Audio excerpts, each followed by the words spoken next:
Hello दोस्तों, आप देख रहे हैं धार केमिस्ट्री क्लासेस में हूं रामेश्वर वर्मा। आज का हमारा टॉपिक है जीओसी 2। जीओसी 2 में हम पढ़ने वाले हैं रिएक्टिव इंटरमीडिएट्स तथा क्या पढ़ेंगे हम ट्रांजिशन स्टेट। ये दो टॉपिक के बारे में क्या करने वाले हैं, चर्चा करने वाले हैं, जो कि बहुत ही अच्छा होने वाला है। अगर आप हमारे चैनल में नए हों तो प्लीज़ लाइक और सब्सक्राइब जरूर करें। राइट, तो हम रिएक्टिव इंटरमीडिएट्स और ट्रांजिशन स्टेट ये दो टॉपिक के बारे में पढ़ेंगे। हम पहले भी पढ़ चुके हैं, लेकिन इसका यूज कहाँ होता है, कैसे करते हैं, तो इसके बारे में आज पूरा डिटेल से बताने वाले हैं। राइट, भाषा का बात करते हैं तो रिएक्टिव इंटरमीडिएट जनरली क्या होता है, कार्बोकेटायन कार्बो एनायन फ्री रेडिकल में हमको देखने को मिलता है। राइट, अब हम इसका परिभाषा का बात करते हैं तो क्या होता है, जनरली हम केमिस्ट्री में क्या पढ़ते हैं, रिएक्शन, चाहे ऑर्गेनिक केमिस्ट्री हो चाहे इनऑर्गेनिक केमिस्ट्री हो। जब रिएक्शन होगा तो उसमें क्या होगा, बांड बनेगा और बांड टूटेगा। तो ये क्या होता है, दोनों एक ही साथ होता है, बांड टूटता है बांड बनता है। तो ये क्या होता है, बांड टूटता है, बांड बनने के बाद क्या होता है, हमारे पास प्रोडक्ट का फॉर्मेशन होता है। अब जब बांड टूटेगा बांड बनेगा तो दोनों के लिए क्या होगा, एनर्जी का रिक्वायर्ड होगा। जब बांड टूटता है तो एनर्जी को हम क्या बोलते हैं, एंडोथर्मिक बोलते हैं। जब बांड बनता है तो एनर्जी रिलीज होता है, तो उसके लिए हमको क्या चीज़ की जरूरत होता है, एक्सोथर्मिक का होता है। याद रखिएगा, ये दो प्रकार का हमारे पास एनर्जी होता है। जिस सिस्टम में रिक्वायर्ड एनर्जी ज़्यादा होगा वो अनस्टेबल रहेगा। याद रखिएगा, जिस सिस्टम में रिक्वायर एनर्जी का जो बॉन्ड टूटने के समय जो रिक्वायर एनर्जी होता है वो अगर ज़्यादा लगेगा तो हमारे पास जो प्रोडक्ट बनेगा वो क्या रहेगा, अनस्टेबल रहेगा। जबकि जो बॉन्ड फॉर्मेशन के समय एनर्जी रिलीज कर रहा है वो अगर ज़्यादा हो रहा है तो हमारे पास जो सिस्टम बनेगा वो क्या रहेगा, वो रहेगा मोर स्टेबल। राइट, तो हम अपना जो सिस्टम या प्रोडक्ट हम बनाना चाहेंगे वो क्या बनाना चाहेंगे, स्टेबल बनाना चाहेंगे। राइट, तो ये हमारा क्या हो जाएगा, ये बांड टूटता है बांड बनता है, ये सब एक साथ होता है। इसी को हम क्या बोलते हैं, रिएक्शन बोलते हैं। ठीक है, देखिए जैसे कि हमारे पास क्या होता है, कार्बन, ये क्या है, मीथेन है, प्लस हमारे पास क्या है, ऑक्सीजन है। अब ये बांड टूटेगा और बनेगा तो हमारे पास क्या रहेगा, कार्बन डाइऑक्साइड प्लस वाटर।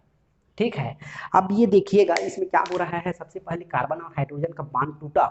ठीक है, तब हमारे पास क्या हुआ है, कार्बन और हाइड्रोजन अलग अलग हमारे पास प्रोडक्ट फॉर्म कर रहा है। कार्बन डाइऑक्साइड यहाँ पे अलग बना है, वाटर अलग हुआ है।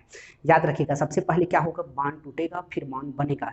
ये चीज़ दोनों एक साथ होता है, पहले बांड टूटेगा फिर पहले बांड, फिर क्या होगा, बांड बनेगा। तो हमारे पास क्या रहेगा, एनर्जी का रिक्वायर होगा। एनर्जी का रिक्वायर होगा, उसको अलग अलग बोलते हैं। जो रिक्वायर एनर्जी रहेगा उसको हम एंडोथर्मिक बोलते हैं। जो रिलीज एनर्जी होता है उसको हम क्या बोलते हैं, एक्सोथर्मिक बोलते हैं।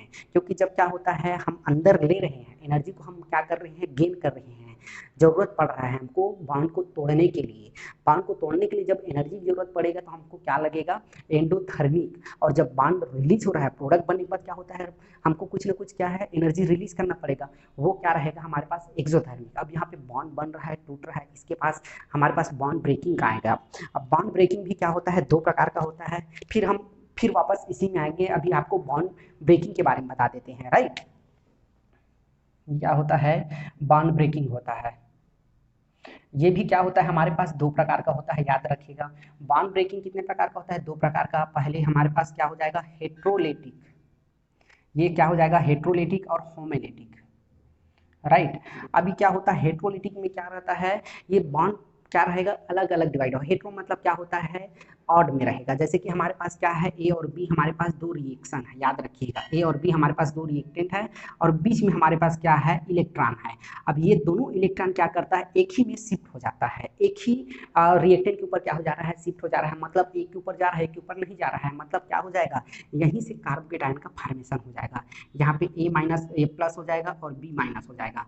मतलब क्या हो रहा है, होमोलेटिक में क्या हो रहा है, ऑड में हो रहा है। ठीक है, इसमें क्या होता है, जो डेल का वैल्यू रहता है इलेक्ट्रोनेगेटिव के जीरो के बराबर नहीं होता है, क्योंकि इसमें इक्वल शेयरिंग नहीं हुआ है। याद रखिएगा, इसमें इलेक्ट्रॉन का इक्वल शेयरिंग नहीं होता है, उसको हम क्या बोलते हैं, हेट्रोलिटिक बोलते हैं। और होमोलिटिक में क्या होता है, इलेक्ट्रॉन का इक्वल शेयरिंग होता है।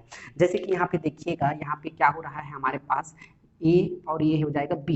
यहाँ पे दो हमारे पास क्या है, इलेक्ट्रॉन है, तो क्या हो जाएगा, दोनों में एक एक इलेक्ट्रॉन शेयर होगा। तो इसमें क्या हो जाएगा, फिर जो बनेगा प्रोडक्ट वो हमारे पास फ्री रेडिकल का फॉर्मेशन करेगा। ठीक है, अब इसमें देखिएगा, यहाँ जो तीर का निशान है उसको भी समझिएगा। ये दोनों तरफ है, मतलब दो इलेक्ट्रॉन एक ही किसके ऊपर शिफ्ट हो रहा है, एक ही प्रोडक्ट के ऊपर, एक ही एलिमेंट के ऊपर। अगर एक हो रहा है ये ऊपर रहेगा या नीचे रहेगा, तो उसमें क्या हो रहा है, वो उसका एक ही इलेक्ट्रॉन शेयर हो रहा है। इस निशान को भी आपको समझना है, ठीक है। तो हमने बॉन्ड ब्रेकिंग के बारे में बताया। बॉन्ड ब्रेकिंग कितने प्रकार का होता है, दो प्रकार का, होमोलिटिक, हेट्रोलिटिक। हेट्रोलिटिक में क्या होता है, अनइक्वल शेयरिंग होता है। मतलब अनइक्वल शेयरिंग क्या है, दो रहेगा, दो लोग में से केवल जो इलेक्ट्रॉन होगा किसी एक में चला जाएगा, दोनों इलेक्ट्रॉन। लेकिन होमोलिटिक में क्या होता है, दोनों इलेक्ट्रॉन क्या करता है, दोनों को शेयर करता है। जब दोनों को इक्वल शेयरिंग होगा, इक्वल शेयरिंग होगा, तो वहां पे प्रोडक्ट क्या बनेगा, हमारे पास फ्री रेडिकल बनेगा। लेकिन हेट्रोलिटिक में हमारे पास जो प्रोडक्ट बनेगा वो कार्बोकेटायन बनेगा और कार्बो एनायन बनेगा। याद रखिएगा, कार्बोकेटायन और कार्बो एनायन का फॉर्मेशन हेट्रोलिटिक बॉन्ड ब्रेकिंग के कारण ही होता है, ठीक है। ये बॉन्ड ब्रेकिंग मैं यहाँ से समझा रहा था, फिर बॉन्ड ब्रेकिंग आया बीच में तो उसको समझा दिया, राइट। अब इसके बाद हम क्या देखते हैं, फिर से वापस आते हैं इसमें। जो बॉन्ड हमारे पास क्या हुआ, पहले कार्बन और हाइड्रोजन का बॉन्ड टूटा तो हमको क्या मिला, कार्बन डाइऑक्साइड और वाटर मिला, ठीक है। यहीं से क्या होता है, हमारे पास एक साथ दोनों चीज हुआ है, बॉन्ड पहले टूटा है फिर बना है, तो दोनों के लिए हमको एनर्जी लगा है, राइट। अब जिसमें अगर रिक्वायर एनर्जी ज़्यादा रहेगा तो बॉन्ड हमारे पास जो सिस्टम रहेगा वो क्या, अनस्टेबल।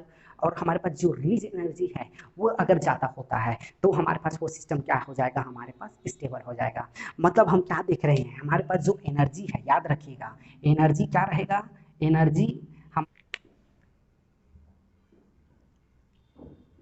ये हो गया, ये किसके केस में है, एनर्जी रिक्वायर के केस में है। अगर एनर्जी ज़्यादा रहेगा तो हमारे पास स्टेबिलिटी कम होगा रिक्वायर्ड एनर्जी का। अगर हमारे पास रिक्वायर्ड एनर्जी का स्टेबिलिटी कम और तो स्टेबिलिटी ज़्यादा, इसको याद रखिएगा। अब हमारे पास रिएक्शन होता है, रिएक्शन दो टाइप का होता है, याद रखिएगा, एक सिंगल स्टेप में होता है, एक मल्टी स्टेप में होता है। दोनों नाम से ही उसका परिभाषा आपको समझ आ जाएगा। सिंगल स्टेप मतलब एक ही स्टेप में कंप्लीट हो जाएगा, डबल स्टेप मतलब मल्टीपल स्टेट मतलब क्या रहेगा, एक से ज्यादा स्टेट में वहां पे दिखने को मिलेगा हमको, राइट। तो उसको अब हमारे पास क्या हो जाएगा, types of reaction. Types of reaction में हमारे पास क्या होता है, दो टाइप का रिएक्शन होता है। पहला हो जाता है हमारा सिंगल स्टेप, दूसरा होता है मल्टीपल स्टेप। सिंगल स्टेप एक ही स्टेप में हो जाता है, नाम से ही आपको पता चल जाएगा। मल्टीपल स्टेप मतलब एक से स्टेप से ज्यादा रहेगा, राइट। तो इसमें हम क्या करेंगे, एक रिएक्शन बनाएंगे, फिर उसका एनर्जी प्रोफाइल देखेंगे। एनर्जी प्रोफाइल से आपको पता चलेगा कि कब बॉन्ड ब्रेक हुआ, कब बॉन्ड टूटा, तो हमको ट्रांजिशन स्टेट कब मिलेगा, रिएक्टिव इंटरमीडिएट्स कब मिलेगा, ये आपको क्रिस्टल क्लियर हो जाएगा। तो हम पहले क्या देखते हैं, सिंगल स्टेप का हम रिएक्शन देखते हैं।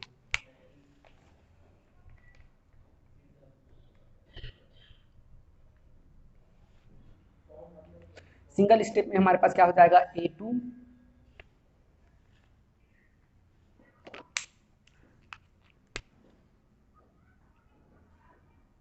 देखो, सिंगल स्टेप में हम एक एग्जांपल लिए हैं, A2B2, और जब वो प्रोडक्ट फॉर्म करेगा तो क्या बनेगा, हमारे पास 2AB बनेगा। यहाँ रिएक्टेंट है, यहाँ प्रोडक्ट है, याद रखिएगा। अब मैं इसको थोड़ा सा बॉन्ड तोड़ता हूँ और उसके बाद बॉन्ड फॉर्म करता हूँ, तो आपको क्रिस्टल क्लियर हो जाएगा क्या हो रहा है यहाँ पे, ठीक है। जैसे कि हमारे पास क्या हो रहा है, ये ए हो गया, यहाँ पे क्या हो रहा है, बॉन्ड टूट रहा है, डेस डेस लगाए तो ये क्या रहेगा, ए ही रहेगा। फिर यहाँ से क्या हो रहा है, यहाँ से बॉन्ड बन रहा है, ये बी हो जाएगा। फिर बी का क्या हो रहा है, बॉन्ड फॉर्म हो रहा है। यहाँ से हम क्या कर सकते हैं, बॉन्ड क्या हो रहा है, ब्रेक हो रहा है। यहाँ से बॉन्ड क्या हो रहा है, बॉन्ड ब्रेक हो रहा है। यहाँ से क्या हो रहा है, बॉन्ड फॉर्म हो रहा है। तब जाके देखो एक ही साथ पूरा रिएक्शन हो रहा है, याद रखिएगा। बॉन्ड टूटेगा फिर बनेगा, बॉन्ड टूटेगा फिर बनेगा, फिर जाके हमारे पास क्या होगा, प्रोडक्ट का फॉर्मेशन होगा। इसी के दौरान हमको क्या होता है, एनर्जी का रिक्वायर होता है। याद रखिएगा, जब एनर्जी का रिक्वायर होगा एंडोथर्मिक, जब एनर्जी रिलीज होगा तो एक्सोथर्मिक। ये दो वर्ड को आपको याद रखना है, राइट। अब ये हो गया हमारे पास, ये रिएक्शन हमको दिख रहा था, हम इसका क्या करते हैं, एनर्जी प्रोफाइल बनाते हैं। एनर्जी प्रोफाइल बना के आपको दिखाते हैं, ठीक है। ये मान लो हमारे पास इस प्रकार से एनर्जी रहेगा, ये क्या हो जाएगा, रिएक्शन प्रोसीजर, रिएक्टेंट क्या हो जाएगा, प्रोग्रेस देखते हैं कि क्या प्रोग्रेस हुआ है। अब ये यहाँ पे क्या हो जाएगा, एनर्जी हो जाएगा, ये हमारे पास क्या हो जाएगा, एनर्जी हो जाएगा, ठीक है। अब मैं थोड़ा सा समझा रहा हूँ, रिएक्टेंट ये हमारे पास क्या रहता है, एक एनर्जी बैरियर रहता है, ठीक है। ये हमारे पास क्या है, एक एनर्जी बैरियर है। इस एनर्जी प्रोफाइल में क्या होता है, हमारे पास एक एनर्जी बैरियर होता है, उसको हमको रिएक्टेंट को क्रॉस करा के हम क्या कर सकते हैं, प्रोडक्ट का फॉर्म करा सकते हैं। अब रिएक्टेंट के पास उतना एनर्जी तो होता नहीं है, जैसे कि देखिए, लेकिन कुछ ना कुछ तो एनर्जी होगा, लेकिन इतना एनर्जी नहीं रहता है उसका कि वो एनर्जी बैरियर को पार कर जाए। ये हमारे पास एनर्जी बैरियर है, एनर्जी बैरियर को वो रिएक्टेंट पार नहीं कर सकता, लेकिन इसका मतलब ये नहीं है कि उसके पास कुछ भी एनर्जी नहीं है, है उसके पास। जैसे कि मेरे पास, मेरे को को देख लीजिए कि मैं अभी खाना नहीं खाया हूँ लेकिन मेरे पास एनर्जी है। जब मैं खाना खा लूंगा तो मेरे पास कुछ एक्स्ट्रा एनर्जी आ जाएगा, तो मैं कुछ एक्स्ट्रा वर्क कर सकता हूँ। उसी प्रकार हम देखते हैं हमारे पास रिएक्टेंट का मान लो यहाँ पे क्या है, यहाँ तक तो वो पहुंच सकता है। रिएक्टेंट को एनर्जी जितना है वो कहाँ पहुंच सकता है, यहाँ पहुंच सकता है। इसको हम क्या मान लेते हैं, आर मान लेते हैं। अगर मैं इसको थोड़ा सा और एनर्जी देता हूँ, मान लो हम कितना माने हैं, उसका एनर्जी को एक्स माने हैं, उसमें मैं प्लस कर देता हूँ तो एक्स प्लस हो जाएगा। तब वो जाके क्या कर सकता है, एनर्जी बैरियर को क्रॉस करेगा। जब एनर्जी बैरियर को क्रॉस करेगा तो यही क्या हो जाएगा हमारे पास, ट्रांजिशन स्टेट। ठीक है, ट्रांजिशन स्टेट ये क्या होता है, हाईएस्ट एनर्जी स्टेट होता है, राइट। अब इसको हम बहुत ही कम यूज करते हैं। इसको देखा जाए तो 10 की घात -8 सेकंड के लिए ही हम क्या करते हैं, यूज करते हैं। दुनिया में जितना भी है आप देखिएगा 10 की घात -8 सेकंड के लिए क्या किया जाता है, इसको यूज किया जाता है। क्योंकि क्या है, ये अनस्टेबल प्रोडक्ट है, क्योंकि इसका एनर्जी इतना ज़्यादा होता है। ठीक है, हमने सबसे पहले क्या किया है, एनर्जी प्रोफाइल बना रहे हैं तो हमारे पास ये रिएक्टेंट है। रिएक्टेंट का एनर्जी शुरू में इतना नहीं होता कि वो एनर्जी बैरियर को पार कर जाए। ठीक है, एनर्जी बैरियर बोल सकते हो या ट्रांजिशन स्टेट बोल सकते हो। जब मैं उसको बाहर से थोड़ा सा और एनर्जी देता हूं तो क्या करता है, वो बैरियर को क्रॉस करता है। बैरियर को क्रॉस करता है मतलब मैं क्या बताया, जब यहाँ से एनर्जी क्या कर रहा है, बॉन्ड को टूटा, जब बांध टूटा है उसके बाद बांध को बना रहा है, बॉन्ड बना रहा है तो उसको एनर्जी रिक्वायर हो रहा है। एनर्जी रिक्वायर हो रहा है तो हम उसको इतना दिए हैं कि वो क्या कर जाए, एनर्जी बैरियर को क्रॉस कर जाए। तो यहाँ से क्या कर रहा है, एनर्जी बैरियर को क्रॉस कर गया। जब एनर्जी बैरियर को क्रॉस करेगा तो यहाँ से प्रोडक्ट का फॉर्म होगा। अब यहाँ पे दो चीज दिख रहा होगा आपको, ये दोनों के बीच में गैप दिख रहा हो, उसको हम क्या बोलते हैं, एनर्जी गैप बोलते हैं। एनर्जी गैप बोलते हैं। यहाँ पे क्या होता है, एच आर होता है और एच पी होता है। रिएक्टेंट ज्यादा होता है प्रोडक्ट से। इसको देखिएगा, अब सिंगल स्टेप में आपको देखने को मिलेगा क्या होता है, इसमें केवल एक ही हमारे पास ट्रांजिशन स्टेट बन रहा है, इसमें रिएक्टिव इंटरमीडिएट्स नहीं बन रहा है। इसको आपको याद रखना है। हमारे पास जो सिंगल स्टेप का रिएक्शन है उसमें हमको केवल एक ही ट्रांजिशन स्टेट देखने को मिल रहा है, इसमें दूसरा हमको देखने को नहीं मिल रहा है। ठीक है, ये हो गया हमारे पास, क्या हो जाएगा, ये एनर्जी प्रोफाइल हो गया। इसको इसी प्रकार से हमको क्या करना है, मल्टीपल स्टेट में भी हमको शो कर। अच्छा, इसमें जो थोड़ा सा एनर्जी है, जो एनर्जी कुछ ना कुछ यहाँ से यहाँ तक पहुँचने में इसके पास एनर्जी है, उसको हम क्या बोलते हैं, पोटेंशियल एनर्जी। जो उसके पास है वो पहले से है, उसको हम क्या बोलते हैं, पोटेंशियल एनर्जी। जो रिएक्टेंट के पास पहले से प्रेजेंट है उसको हम क्या हो जाएगा, डेल रहेगा, डेल से शो करते हैं। अब जब डेल से शो करते हैं तो क्या हो जाएगा, ये प्रोडक्ट क्या हो जाएगा, ज्यादा हो जाएगा रिएक्टेंट से। इसको भी आपको याद रखना है। ठीक है, ये यहाँ पे नॉर्मल कंडीशन में जब प्रोडक्ट बनेगा तो इस कंडीशन में आ जाएगा। ये हमारा क्या हो जाएगा, सिंगल स्टेट के कंडीशन में हो जाएगा। अब मल्टीपल स्टेट के कंडीशन में हम दूसरा एग्जांपल देखते हैं।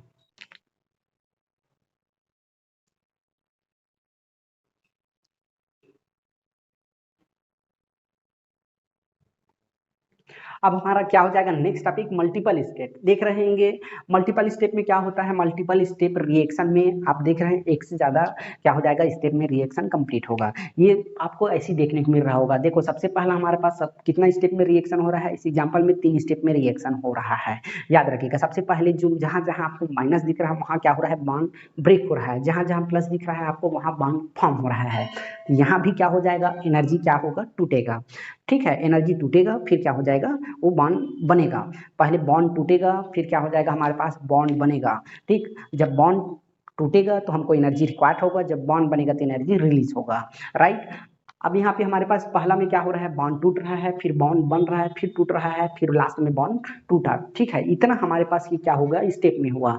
जब 3 स्टेप में हमारे पास रिएक्शन है तो हमारे पास क्या हो जाएगा, ट्रांजिशन स्टेट भी 3 अलग अलग स्टेट में रहेगा। इसको याद रखिएगा। जैसे हमारे पास सिंगल स्टेप में एक ही ट्रांजिशन स्टेट था वो अलग मैटर हो गया। अब यहाँ पे देखते हैं 3 हमारे पास अलग ट्रांजिशन स्टेट बनने वाले हैं। फिर वही कंडीशन है, हमारे पास रिएक्टेंट है, एनर्जी प्रोफाइल बनाते हैं तो रिएक्टेंट में हम क्या देखते हैं, हमारे पास कुछ ना कुछ एनर्जी है। जो एनर्जी है वो पोटेंशियल फॉर्म में है, पोटेंशियल एनर्जी को काउंट करते हैं उसको। और उसके बाद हम क्या करते हैं, एनर्जी बैरियर को हम क्या कराते हैं, क्रॉस कराते हैं। तो पहला में जो ट्रांजिशन स्टेट पहला होता है उसका एनर्जी सबसे ज्यादा क्या होता है, हाई होता है। तो यहाँ पे क्या हो जाएगा, हमारे पास मान लो इस बार क्या है, एनर्जी यहाँ पे है, बैरियर तो यहाँ पे आया। ठीक, फिर हमारे पास क्या होता है, कुछ थोड़ा सा नीचे आता है और फिर हमारे पास क्या एनर्जी देते हैं तो यहाँ पे आया, फिर थोड़ा सा नीचे गया, फिर आया यहाँ पे आके हमारे पास क्या हो गया, प्रोडक्ट बना। मतलब इसमें क्या हो जाएगा, 3 स्टेप में 3 ट्रांजिशन स्टेट बनने वाला है। पहला के लिए हमारे पास ट्रांजिशन स्टेट ये हो गया। इसको अलग अलग हम क्या करते हैं, ट्रांजिशन स्टेट 1, ट्रांजिशन स्टेट 2, और ये ट्रांजिशन स्टेट 3। ठीक है, ये हमारे पास क्या हो गया, ट्रांजिशन स्टेट, 3 ट्रांजिशन स्टेट इसमें देखने को मिल रहा है, राइट। लेकिन हमारे पास ये नीचे भी तो कुछ दिख रहा है, नीचे हमारे पास कितना दिख रहा है, 2। इसी को हम क्या बोलते हैं, रिएक्टिव इंटरमीडिएट्स। याद रखिएगा, यहाँ पे R हो गया, यहाँ पे R2 और R3, याद रखिएगा R2 और R3 जो दिख रहा है वही हमारे पास क्या हो जाएगा, रिएक्टिव इंटरमीडिएट्स, उसी को आप बोल सकते हो, राइट। आप देखेंगे क्या होता है, जनरली जितना भी रिएक्टिव इंटरमीडिएट्स होगा वो ट्रांजिशन स्टेट से हमेशा एक कम होगा। हमने एक बहुत ही अच्छा बात बताया है आपको, क्या होता है, reactive intermediates is equal to क्या होता है, ट्रांजिशन स्टेट -1 होता है। हमेशा आप कहीं भी देखिएगा क्या हो रहा है, अगर मैं 4 स्टेप का रिएक्टिव 4 स्टेप वाला लेता हूं तो हमारे पास क्या हो जाएगा उस कंडीशन में। अभी देखिए 1 है ना, तो रिएक्टिव इंटरमीडिएट से हमको क्या दिख रहा है, यहाँ पे 3 है -1, तो हमारे पास रिएक्टिव इंटरमीडिएट से यहाँ पे 2 बना है। अगर हमारे पास रिएक्टिव इंटरमीडिएट में देखते हैं ट्रांजिशन स्टेट, अगर हमारे पास 4 है, अगर 4 स्टेप का हम लेते हैं तो 4 - 1 करेंगे तो हमारे पास कितना बन जाएगा, 3 बनेगा। जो रिएक्टिव इंटरमीडिएट बनेगा 3 बनेगा। और ये रिएक्टिव इंटरमीडिएट्स का ये खासियत है कि जब प्रोडक्ट बनता है तो क्या हो जाता है, ये समाप्त हो जाता है, उससे पहले डिस्ट्रॉय हो जाता है। ये रिएक्शन के दौरान बनता है और रिएक्शन कंप्लीट होते होते क्या हो जाता है, डिस्ट्रॉय हो जाता है। आप देखिएगा लास्ट स्टेप में आपको प्रोडक्ट जब बन रहा है तो आपको यहाँ पे कुछ भी नहीं दिख रहा है। ये क्या होता है, मतलब जो बीच में समय होता है रिएक्शन के दौरान ही ये बनता है और रिएक्शन कंप्लीट होते होते क्या हो जाता है, ये टूट जाता है। इसको आपको याद रखना है, ठीक है। लेकिन इसका एनर्जी स्टेबल होता है, क्योंकि लेस एनर्जी होता है। ट्रांजिशन स्टेट बहुत स्टेट में बहुत हाई एनर्जी होता है, इसलिए उसको हम काउंट नहीं कर पाते हैं। उसका यूज हम दुनिया में -10⁻⁸ सेकेंड के लिए ही कर पाते हैं, याद रखिएगा। जबकि रिएक्टिव इंटरमीडिएट्स का देखते हैं तो रिएक्टिव इंटरमीडिएट्स में क्या होता है, इसका एनर्जी बहुत लो होता है, इसलिए क्या होता है, स्टेबल होता है और ये हमेशा ट्रांजिशन स्टेट से एक कम बनता है, इसको याद रखिएगा। अब हम देखते हैं रिएक्टिव इंटरमीडिएट्स के टाइप्स देखते हैं तो इसके 2 अलग अलग सेट्स होते हैं। एक सेट में क्या होता है, कार्बोकेटायन होता है, कार्बोनियन होता है, फ्री रेडिकल होता है। दूसरा सेट में देखते हैं तो कार्बिन होता है, फास्फीन होता है, बेंजीन होता है। ठीक, ये अलग अलग इसका अपना सेट होता है, ठीक है। अब हम देखते हैं तो इसका क्या होता है, जो एनर्जी होता है, याद रखिएगा एनर्जी हमेशा ट्रांजिशन स्टेट का एनर्जी हमेशा कम होता है रिएक्टिव इंटरमीडिएट से, इसको भी आपको याद रखना है।